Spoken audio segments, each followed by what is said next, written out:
நீ கம்முனு படுமங்காளி மண்ணலி நான் போடுறேன்னு சொல்லிட்டு நம்ம கலீல் அகமது ஹிட்மேனை டக்மேன் ஆக்கிட்டாரு. இதில் ஹிட்மேன் வேற கிளாஸ் எல்லாம் வேற உடைச்சாரு.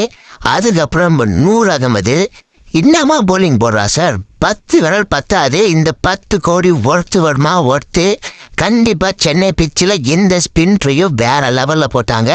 முக்கியமாக நம்ம சூரியகுமார் யாதவ் தப்பான டைமில் காலை தூக்கிட்டாரு. பின்னாடி பக்கம் மின்னலால் ஒரே அடி. நம்ம மகேந்திர சிங் தோனி ஸ்டெம்பிங்கு வேற லெவலில் இருந்துச்சு. அதுக்கப்புறம் அப்படி இப்படின்னு சொல்லிட்டு நம்ம தீபக் சகரு வளர்த்த கடை மாறில் பாயிங்க மாதிரி 4-6 அடித்து நம்மளையே வெறுப்பேற்றி விட்டுட்டான். அதுக்கப்புறம் 155 ரன் அடித்தாங்க மும்பை நினச்சி. 156 அடித்தா வின்னு சொல்லிட்டு உள்ளே வந்த நம்ம ராக்கெட் ராஜா 4-6 பறக்க விட்டாரு. அந்த பக்கம் நம்ம ரச்சின்னு பொறுமையாக நிதானமாக ஆடி நம்ம சிஎஸ்கேவை வின் பண்ண வச்சாரு. கடைசியில் தான் வந்தாரு நம்ம பொட்டு வச்சு தங்க குளம் மகேந்திர சிங் தோனி. வந்து 2 டாட் பாலு இருந்தாலும் சேப்பாக்கில் இருந்த எல்லாருக்கும் தலை தரிசனம் தான். ஆனால் சென்னையோட பேட்டிங் தான் டவுட்டாக இருக்குது.